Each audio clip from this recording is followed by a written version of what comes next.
उत्तर प्रदेश में उपचुनाव का रण है और नारों की जंग यहां पे देखने को मिल रही है। इस बीच उत्तर प्रदेश का समीकरण क्या कुछ कहता है, मैं सहयोगी की रिपोर्ट दिखाते हैं।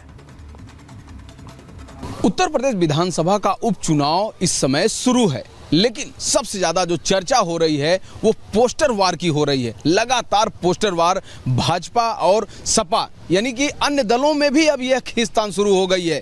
यह पोस्टर वार निषाद पार्टी से लेकर बहुजन समाज पार्टी तक यह स्लोगन पहुंच चुका है। मुख्यमंत्री योगी आदित्यनाथ ने एक बार कहा था कि बटोगे तो कटोगे। उसके बाद इस बयान के इतने मायने लगाए जा रहे हैं, इतना दूर तक ये बयान जा रहा है कि सपा, कांग्रेस, बसपा सब में खलबली है, सब में बेचैनी है कि आखिर इस स्लोगन से इतना दिक्कत क्यों एक से बढ़कर एक लगातार पोस्टर वार जारी हो रहे हैं। आप देखिए यहाँ पर एक नया बैनर पोस्टर आज लगा हुआ है समाजवादी पार्टी के फ्रंट पर, यानी कि कार्यालय के सामने।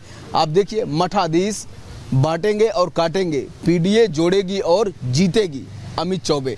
इन्होंने इसके पहले भी एक होर्डिंग लगाई थी, देखिए अभी भी लगा हुआ है। अमित चौबे ने कुछ दिन पहले लगवाया था कि 27 के सत्ताधीश न बटेंगे न कटेंगे, पीडीए के संग रहेंगे। तो इस तरह का जो स्लोगन है वो लगातार भाजपा यानी कि सत्ता दल और समाजवादी पार्टी के बीच में देखा जा रहा है। लेकिन मुख्यमंत्री योगी आदित्यनाथ का एक बयान ने कैसे खलबली मचा दी है समाजवादी पार्टी के कार्यकर्ताओं में, नेताओं में। साथ ही सिर्फ यह समाजवादी पार्टी तक नहीं, यह मामला कांग्रेस तक भी बढ़ रहा है। और साथ ही बीएसपी, कल मायावती ने प्रेस कॉन्फ्रेंस की और मायावती ने भी कहा कि बीएसपी से जुड़ो तभी सुरक्षित रहोगे। इस तरह के जो लगातार स्लोगन चल रहे हैं, कहीं न कहीं उत्तर प्रदेश का जो विधानसभा का उपचुनाव है वह पूरी तरह से सुर्खियों में आ चुका है। और इस बार लग रहा है कि धरातल पर रैलियां हो या न हो, लेकिन बैनर पोस्टर का जो ये वार है वह लगातार जारी रहेगा। तो उत्तर प्रदेश में मुख्यमंत्री योगी के नारों की गूंज सुनाई दे रही, तो दूसरी ओर झारखंड में भी बीजेपी ने आज बड़ा ऐलान कर दिया है। दरअसल झारखंड में विधानसभा चुनाव होने हैं, जिसको लेकर मैदान सज चुका है। तमाम पॉलिटिकल पार्टीज की ओर से अपने अपने दावे हैं, अपने अपने वादे हैं। इस बीच आज बीजेपी की ओर से झारखंड में संकल्प पत्र जारी किया गया। संकल्प पत्र जारी करने के साथ गृह मंत्री अमित शाह ने यूसीसी लाने का दावा किया, ऐलान किया। इसी के साथ साथ ये भी बताया कि आखिर बीजेपी झारखंड में क्यों जरूरी है। रिपोर्ट में दिखाते हैं। हेमंत बाबू, झारखंड में यूसीसी जरूर आएगा। हमारी सरकार झारखंड में यूसीसी लाएगी। झारखंड विधानसभा चुनाव के चुनावी रण में बीजेपी ने अपना एजेंडा सेट कर दिया है। रांची में गृह मंत्री अमित शाह ने पार्टी का संकल्प पत्र जारी करते हुए बता दिया कि बीजेपी झारखंड का बांग्लादेशीकरण नहीं होने देगी। हेमंत बाबू, झारखंड में यूसीसी जरूर आएगा। हमारी सरकार झारखंड में यूसीसी लाएगी, मगर यूसीसी से आदिवासियों को पूर्णतया हम बाहर रखेंगे। कोई आदिवासी के अधिकार और कानून को यूसीसी से हम नहीं छेड़ेंगे। झारखंड में सियासी पारा हाई है। बीजेपी आदिवासियों के मुद्दे पर चुनावी रण में है। पश्चिम बंगाल की तरह झारखंड में बांग्लादेशी घुसपैठियों ने पांव पसारा तो बीजेपी ने माटी, बेटी और रोटी की सुरक्षा का संकल्प लिए चुनावी बिगुल फूंक दिया। गृह मंत्री अमित शाह ने झारखंड का संकल्प पत्र जारी करते हुए घुसपैठियों पर जमकर निशाना साधा। शर्म आना चाहिए आपको शर्म आना चाहिए। मैं आज फिर से कहता हूं, यहां पर एक ऐसा कानून का राज होगा जिसमें इस प्रकार की हिमाकत करने वालों की जगह कानून के माध्यम से जेल की सलाखों के पीछे होगी। कोई ऐसी हिम्मत नहीं कर पाएगा। और बांग्लादेशी घुसपैठियों के माध्यम से जो जमीन को हड़प लिया गया है, इसको भी हम मुक्त करेंगे। झारखंड चुनाव में आदिवासी बीजेपी की प्राथमिकता है। यही वजह है कि वनवासियों के हितों की रक्षा करने के लिए गृह मंत्री अमित शाह ने झारखंड में यूसीसी लागू करने का वादा किया है। उन्होंने कहा है कि झारखंड में समान नागरिक संहिता जरूर लागू होगी, लेकिन आदिवासी समुदायों की पहचान और विरासत को पूरी तरह से संरक्षित किया जाएगा। लेकिन आदिवासी समुदाय को यूसीसी के दायरे से बाहर रखा जाएगा। आज में एक अपप्रचार हेमंत सोरेन एंड कंपनी के द्वारा किया जा रहा है कि यूसीसी आएगा तो आदिवासियों के सांस्कृतिक अधिकार और उनके कानून समाप्त हो जाएंगे। हेमंत बाबू, झारखंड में यूसीसी जरूर आएगा। हमारी सरकार झारखंड में यूसीसी लाएगी, मगर यूसीसी से आदिवासियों को पूर्णतया हम बाहर रखेंगे। कोई आदिवासी के अधिकार और कानून को यूसीसी से हम नहीं छेड़ेंगे। संकल्प पत्र जारी करने के बाद केंद्रीय गृह मंत्री ने झारखंड के मुख्यमंत्री पर गंभीर आरोप भी लगाए। शाह के मुताबिक सोरेन सरकार ने बांग्लादेशी घुसपैठियों की मदद करने के साथ साथ आदिवासियों के हितों से समझौता किया, जिसके चलते झारखंड में वनवासी अपनी जमीन खो बैठे। हेमंत सोरेन की सरकार के समय में झारखंड का आदिवासी सुरक्षित नहीं रहा है। संथाल परगना में आदिवासियों की संख्या लगातार कम हो रही है। घुसपैठिए यहां आकर हमारी बेटियों के लुभाकर उनके साथ शादी कर रहे हैं और भूमि पर कब्जा कर रहे हैं।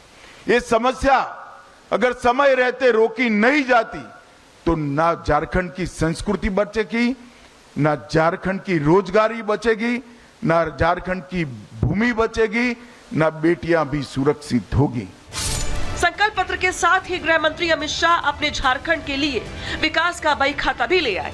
शाह ने बता दिया कि हेमंत सोरेन भले इंडी गठबंधन के साथ हो, लेकिन यूपीए राज में झारखंड के साथ छलावा ही हुआ है। 84,000 करोड़ रुपया देने का काम यूपीए सरकार ने 2004 से 14 के बीच में किया और मोदी जी ने 2014 के से 24 के बीच में 84,000 करोड़ के सामने 3,08,000 करोड़ रुपया मोदी जी ने देने का काम।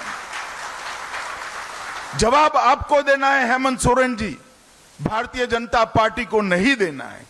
ये 3,80,000 करोड़ के अलावे 81,000 करोड़ रुपया इंफ्रास्ट्रक्चर के विकास के लिए, 15,000 करोड़ रुपया सड़क निर्माण के लिए और 65,000 करोड़ रुपया रेलवे के विकास के लिए देने का काम भारतीय जनता पार्टी की केंद्र सरकार ने किया है। बीजेपी अपने संकल्प पत्र के जरिए जहां घुसपैठियों पर निशाना साध रही है, वहीं आदिवासियों के साथ साथ नौजवानों और महिलाओं को भी साधने की कोशिश कर रही है। अब देखना ये होगा कि शाह की इस गारंटी पर झारखंड के वोटर कितना भरोसा जताते हैं। आपको बता दें कि झारखंड में कैसी विधानसभा सीटों पर युद्ध से पहले के अध्याय की पटकथा 13 नवंबर को मालिक मतदाता लिखेंगे, तो समापन 20 नवंबर को होगा और 3 दिन बाद तय हो जाएगा कि झारखंड की सत्ता की कुर्सी पर कौन विराजमान होगा। Bureau report, Republic Bharat. Jharkhand में घुसपैठ का मुद्दा वैसे तो हमेशा से ही जोर शोर से गूंजता रहा, लेकिन इस बार गृह मंत्री अमित शाह की ओर से विधानसभा चुनाव के पहले यूसीसी को लेकर के बड़ा ऐलान कर दिया गया। हालांकि झारखंड में यह संभव कैसे होगा, इसी पे चर्चा करने के लिए हमारे साथ जुड़ गए हैं वरिष्ठ वकील सुप्रीम कोर्ट के हरिशंकर जैन जी। आपका बहुत बहुत स्वागत है हरिशंकर जैन जी। झारखंड को लेकर के आज गृह मंत्री अमित शाह की ओर से बड़ा ऐलान किया गया, कहा गया कि यूसीसी लाकर रहेंगे, लेकिन झारखंड में चूंकि आदिवासी बहुल्य इलाका है, वो आदिवासी वहां भारी संख्या में है, ऐसे में यूसीसी लाना वहां पे कैसे संभव हो पाएगा, प्रारूप क्या होगा उसका और दिक्कतें क्या पेश आने वाली बीजेपी के सामने? देखिए, यूसीसी बन सकता है उसी क्षेत्र में जो आदिवासी हैं या शेड्यूल कास्ट, शेड्यूल ट्राइब, उनके लिए कहा जा सकता है, उन पर लागू नहीं होगा कि उनकी एक सभ्यता और संस्कृति है जो वर्षों से चली आ रही है। उस सभ्यता और संस्कृति को बनाए रखना है, इसलिए एक्सेप्शन किया जा सकता है और ये लॉ इस तरह का बनाया जा सकता है कि ये जो कॉमन सिविल कोड है ये इस क्षेत्र में या इन वर्गों पर अप्लाई नहीं करेगा। इसमें कोई दिक्कत की बात मुझे नहीं लगती, क्योंकि कानून बनाने में एक्सेप्शन हमेशा होते हैं और एक्सेप्शन दिए जाते हैं कि चूँकि इनके सामाजिक परंपरा ऐसी है, इनका सामाजिक स्ट्रक्चर ऐसा है, पुराना सामाजिक इतिहास है, धार्मिक मामला है, तो इस पर ये यूसीसी लागू नहीं होगा। और मैं समझता हूँ कि जो एसटी और आदिवासी वर्ग है, इनको अपनी सभ्यता, अपनी संस्कृति अक्षुण्ण रखने का अधिकार है और उनको एग्जम्प्ट होना भी चाहिए। लेकिन सवाल यहाँ पर ये है नहीं आना जी जी, मैं सवाल यहाँ पे जोड़ रही हूँ सर कि उत्तराखंड में भी ड्राफ्ट तैयार किया गया, तो उत्तराखंड चूंकि पहाड़ी इलाका है, वहां की चुनौतियां डिफरेंट है, वहां पे जो समीकरण है डिफरेंट है, झारखंड का बिल्कुल अलग है, तो राज्य दर राज्य जो कॉम्प्लिकेशंस होंगी वो बदल जाती हैं। झारखंड में आपको क्या लग रहा है कि कुछ दिक्कत बढ़ेगी या कैसी कौन सी चीजें ऐसी होंगी जिसका ध्यान रखना ज्यादा जरूरी बन जाएगा सरकार के लिए, अगर कुछ ऐसा प्लान करती है तो? देखिए, यूनिफॉर्म सिविल कोड में मुख्य रूप से क्या चीज़ें हैं? मुख्य रूप से ये होता है कि शादियां कितनी होंगी, बच्चे कितने होंगे, या जो मेंटेनेंस है उनको मेंटेनेंस कैसे दिया जाएगा। जहाँ तक धार्मिक आस्था का सवाल है उससे यूसीसी से कोई मतलब नहीं होता। जो एसटी वर्ग है, आदिवासी वर्ग है, उनकी जैसे अभी मैंने आपसे कहा था, एक सभ्यता और संस्कृति है और उसको अलग रखना ज़रूरी है।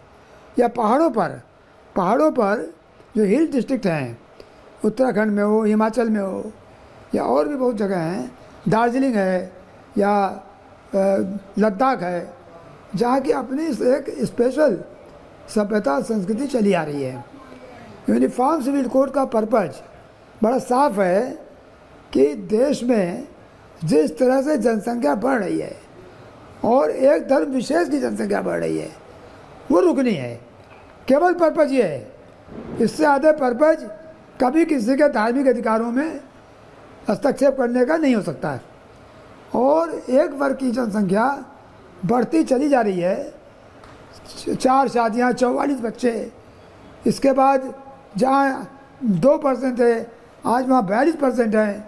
इससे पूरे देश की डेमोग्राफी चेंज हो रही है और ये बड़ा ही चुनौतीपूर्ण मामला है और सरकार को इस जो जनसंख्या जी एक वर्ग विशेष की बढ़ रही है उसको रोकने के लिए काम करना पड़ेगा। बिल्कुल। और शुक्रिया आपका तमाम बातचीत के लिए शंकर जैन जी। लेकिन